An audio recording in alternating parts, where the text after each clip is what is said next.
All right, I'll admit it. I'm a nerd. I'm putting away some books on my desk, and I picked up this particular book, Risk Analysis and Security Countermeasures Selection. Now, I want to share a little bit about how I maintain my knowledge as a risk management professional. I don't look like the typical office worker. I spend a lot of my time with my nose in books and writing and just doing real work.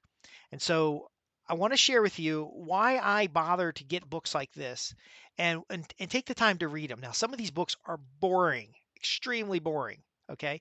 But many of them are more reference material than anything else. Uh, analysis is very important. You don't need to be a typical person. In fact, if you're a typical yes person and you tend to do what everybody else wants you to do, you're susceptible to peer pressure, you look like everybody else, you're likely not to be able to find critical risks that are useful in situations such as anti money laundering, anti bribery, and corruption. You wouldn't notice things like, for example, if a university receives a large amount of money from a foreign government, and then there's databases you can go pull that information, and then political figures create offices there, and then the political figures get paid large speaking fees. You may not realize that the banks involved with that would have a risk associated with ABC, which is anti bribery and corruption, because it is potential that the political figure is being bribed by the foreign government because the flow of money kind of maps that out. Now, it doesn't mean they are. It just means the banks could be construed as supporting a money laundering or a bribery activity, whether or not there is actual activities happening. Now, how would I know that this kind of thing is possible? I'm not bribing politics. Well, in the past I have in the past, I haven't bribed politicians, but I do know how they function, and I have used in business development, have used projects and publicity and stuff to get them to do what you want. But I digress. The point I'm making here is that I read books like this, and I have a number of books. This one just happened to be on my desk. I'm cleaning up my office right now. It's hard to believe I'm cleaning up the office, but I am. And one of the things about these books is that it goes through the mindset and the thinking that is necessary to uncover those things that are there and could be potential regulatory problems, but are not obvious. They're not every day. So it doesn't matter how smart you are, it doesn't matter where you come from. If you're every day doing the routine of risk management, which is a lot of paperwork, and you're never really attending like an FTC seminar or getting out some of the latest findings from some of the books. By the way, CRC Press is incredible.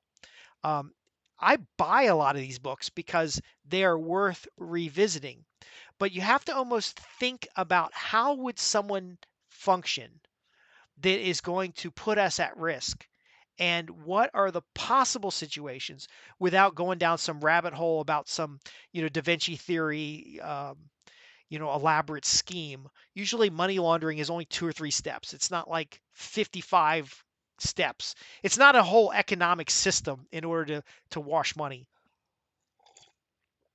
It's usually just 3 or 4 steps. There's a model for it. If you understand the model, you can look for patterns inside your organization to make sure this isn't happening in your organization. Just like the political anti-bribery, the potential for bribe through universities is only like 2 or 3 steps. It's easy to describe. I just described it here. Again, it's here. But what these books offer is case studies. So you can think about weapons for food programs. You basically, I call it a weapons for food program or food for weapons program, but basically a country is having an economic problem.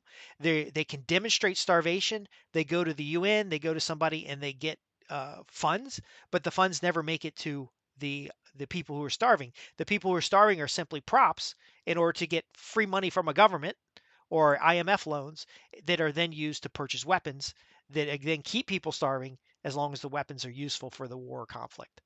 And even when the organizations come in and they have these kind of rules like you can't buy weapons. Oh, we're going to give you a bunch of money. You got to buy food. You can't buy weapons. They will basically buy food and then pay the people doing the work a lot of money, and then those people will turn around and give the money to buy weapons. Can you see how this works? One of the reasons I'm doing these podcasts and these videos is because I'm trying to be better with my verbal communications. I can write and draw pictures. I can create models. I'm the author of a number of books and reports, but again, I'm trying to practice the speaking. The underlying factors of books like this is that it can tell you about historical events and activities that have actually happened, and then you can start building those models in your head so that as a risk management professional, you're more likely to identify patterns. You have to understand, though, that sometimes the organization that you're in is trying to be expedient about the administrative work, making sure the right forms are filled out, making sure the paperwork's done. And so they will not um, be very happy if you bring up these things. However, here's what you need to look for in an organization. Many organizations that I've worked with, federal agencies that I've worked with, government contracting organizations I've worked with, banks, they will have a process that if you see something, say something, but you say it in writing. So if I see some system is not functioning the way it's supposed to, we identified a potential risk, I would write up a problem statement, root cause, and then any evidence associated with it. It's by 1 or 2 pages. Submit it to my manager. The manager then will make a decision of whether we should escalate this, turn it to an issue, or whatever we should do. Again, I had to evidence and I'm trying to be real careful here about what I say here. I had to evidence something I saw, and providing 2 or 3 cases of historical ways that this information has been used in a certain way, I was able to show within 2 pages that the thing we found needed to be addressed. Now that's risk reduction outside the scope of standard risk reviews, risk self-assessments, um, enterprise risk identification, and it is extremely valuable because what happens mentally, and so I have a background in psychology and how the brain functions. What happens mentally when you're going through these business processes, like for example, when we're doing a control evaluation, very often second line will give a list of controls to the business unit and say, we're going to validate these controls. A more effective way of doing it is asking the business to provide a list of their controls that they use. Then if the business's list of controls that they use is smaller than the list of controls that you have in the system of record, then you know there's a problem without a lot of interaction. But if you give the list of controls to the business will just get rid of some controls. They'll say, "Oh, well, we don't use these controls anymore. We're going to get rid of them." Rather than the admission and not knowing, they get the prompt and they get an opportunity to make excuses. So again, reading books like this will really go through the process. Now, this particular book, the risk analysis, actually talks about methodology for risk analysis. I could not hope to go through all the pages that I've highlighted and all the reading that I've done in here. I do highly recommend you get this type of book. But when you're talking about evidence gathering, when you're talking about discovery of things that are unknown, you have a higher probability of finding something useful and getting things into that prioritization pipeline that are practical. I don't know if you've ever been in a meeting where people are sitting around and they're thinking, what if somebody gets employed by the company and they work themselves up to an executive level role? And then as an executive, they make really bad decisions to send data to a third party because they're really working for 2 companies. It's the difference between conspiracy and, well, historically this has happened. Somebody got hired in a data role, and then they leaked information to WikiLeaks, and that information had this impact on the organization. That's something that actually happens. There isn't some long conspiracy about it. There isn't some they worked themselves up from the mailroom and now they're the executive and they're coring the company out. There is a more practical approach. Now, how do you understand what the practical approaches are? And I don't always have the tact it comes with, because you never want to tell somebody their ideas. If someone can come up with an idea to rip off the company, then their idea is valid. It just may not be practical. How do you find practical solutions or practical problems that you can use controls to solve for? Boom. These kind of books, these kind of resources. So again, um, I don't have it on hand because again, I'm just cleaning up my desk. These kind of resources will tell you about actual stories. So if you hear somebody with a conspiracy like 1,000-step activity, you can help narrow them down by asking about practical examples. Hey, what you're talking about is rather interesting. Has that happened before? If it has happened before, how did they detect that it was happening? Because a lot of these complex things would be difficult to detect because they've embedded themselves in the organization. They've hired friends and family to work in different parts, and that's why there's a conspiracy to make us not get bonuses. Okay, well, how does it impact the business that we're working in right now? Where has this happened before, and what were the detection methods? These detection methods, what controls were in place to detect? Because that's what controls do. They detect and they prevent. And so the next question would, of course, be how do we prevent such a thing? And if we can't prevent it, we have to accept the risk that it is possible that somebody over multiple years could work their way up to executive level, secretly work for the competition, and then sabotage the company from inside. It's not impossible, but it may not be practical for the particular set of business processes we're working on and for the particular set of controls. Now, it's important that your organization has some way of someone, if they really feel sincere about it and they have practical examples and they have a concern and they have evidence, that they can write that up and submit it to their manager or submit it to an audit group, um, an ethics hotline, for example, and that it's culturally encouraged to do that with evidence, with experience. Now, how do you get that evidence experience? You can get it through these books. You can read these books. They'll give you methodology, they'll give you practices, they'll give you that structure that I just talked about. Because again, 4 weeks talking about the possibility of people dropping USB drives in your parking lot so that they can use keyword loggers and steal all your data. Um, it's possible. It is practical. Most of the problems associated with cybersecurity are the end user. But it's more likely they're just going to spam your company with phishing emails, and somebody's going to click on something. And so, what do we do about the phishing emails? What do we do about not making the USB drives work so that they can't even plug in a USB drive? Folks, I hope I'm providing you some practical insights to how risk managers need to be thinking and some of the resources that are available to help tune in that thinking so that you can focus the majority of your energy on controlling for potential risks while understanding in the overall catalog. Maybe it's in the enterprise risk identification work that you're doing, or enterprise risk identification assessment that you're doing.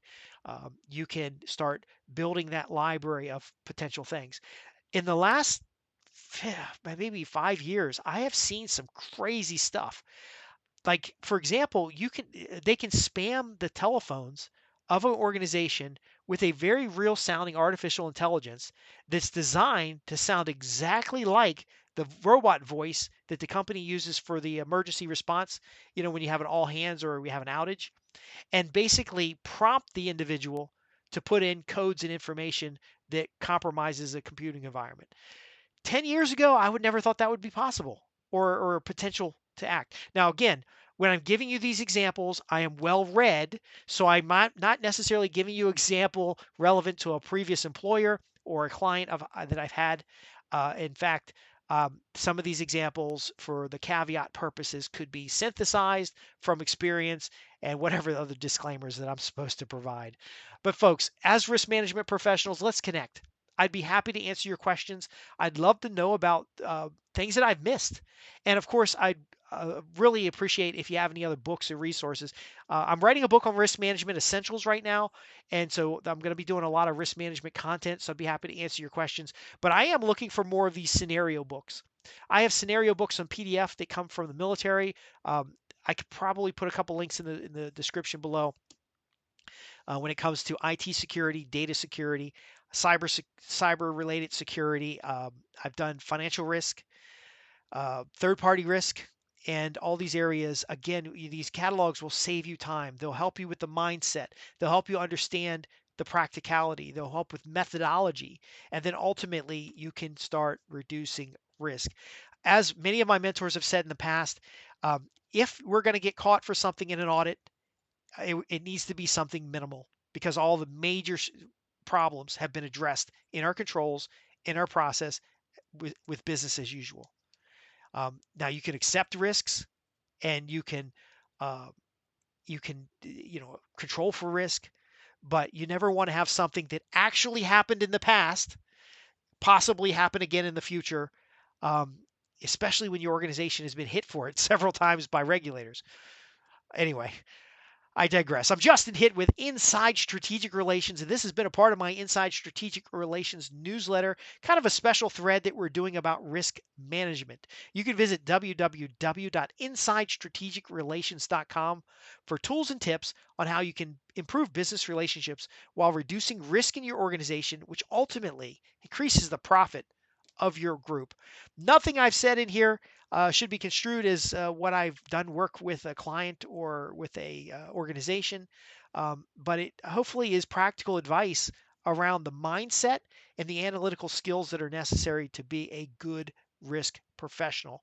And I hope you're getting the bad guys. I hope you're making it difficult for those folks who are bribing politicians or laundering money or otherwise doing the naughty things that they can't do them anymore because the more overhead you.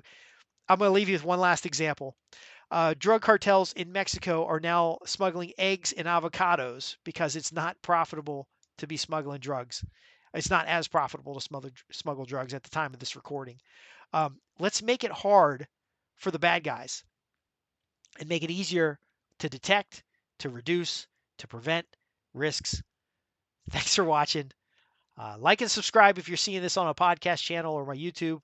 And I'll see you next time. I'm Justin Hitt with Inside Strategic Relations.